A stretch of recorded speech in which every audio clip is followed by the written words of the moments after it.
रात का समय था, आधी रात। मैं और मेरा दोस्त सोनू दादी के घर से लौट रहे थे। हम दोनों बैलगाड़ी पर बैठे थे, जंगल के रास्ते से गुजरते हुए। सोनू, ये रास्ता थोड़ा डरावना नहीं लग रहा तुझे? अरे पागल, ये तो रोज का रास्ता है, बस तू पहली बार देख रहा है रात को। कुछ देर चलते चलते अचानक हमारी नजर पड़ी, सामने रास्ते पर एक बहुत बड़ा पेड़ था और उसकी साया पूरी सड़क पर फैल चुका था। सोनू, देख उस पेड़ की छाया कितनी अजीब लग रही है, जैसे कोई हिल रहा हो। चुप रह, ज्यादा ध्यान मत दे। यहाँ लोग कहते हैं इस पेड़ के नीचे रुकना मना है। जैसे ही बैल उस पेड़ के पास पहुंचा, अचानक पीछे से किसी और बैलगाड़ी की आवाज आई। सोनू, पीछे कौन आ रहा है?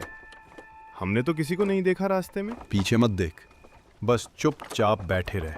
पीछे से बैलगाड़ी के पहियों की आवाज, लेकिन जब पलटकर देखा तो कुछ भी नहीं था। हम दोनों ने ध्यान दिया, जैसे पेड़ से कोई फुसफुसा रहा हो।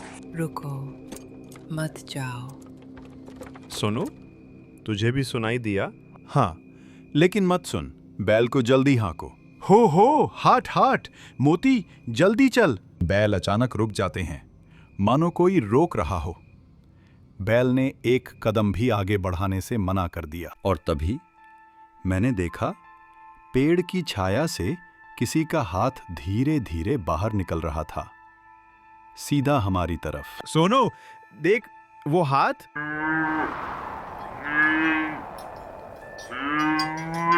और फिर सब कुछ अंधेरे में डूब गया। पेड़ की छाया से निकला हुआ हाथ हमें खींचने ही वाला था कि अचानक सब कुछ अंधेरा हो गया। जब होश आया, मैं और सोनू अब भी बैलगाड़ी पर थे, लेकिन सड़क पर चारों तरफ घना कोहरा छा चुका था। सोनू, ये सब क्या हो रहा है? हमें कहीं और खींच लाया गया है क्या? लगता तो वैसा ही है, लेकिन पेड़ वही है, बस आसमान कहीं दिख ही नहीं रहा। तभी हमें दूर से एक लाठी टेकते हुए बूढ़ा नजर आया। उसकी आंखें अजीब सी चमक रही थीं। बेटा, तुम रुक क्यों गए? इस पेड़ के नीचे कभी मत रुकना।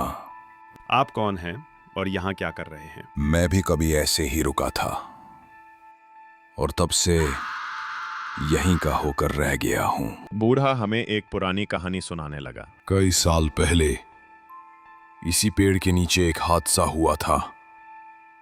रात को बैलगाड़ी पर सवार एक परिवार यहां रुका और सुबह सिर्फ बैल मिले। आदमी और औरत दोनों गायब। मतलब उनकी आत्मा अब भी यहाँ है? हाँ, और वो हर गुजरते इंसान को अपना बना लेती है। इतना सुनते ही पेड़ की छाया अचानक हिलने लगी, मानो वो कोई परछाई नहीं बल्कि जिंदा चीज हो। सोनू, भाग चलो, जल्दी! हाय राम, बैल भाग ही नहीं रहे हैं।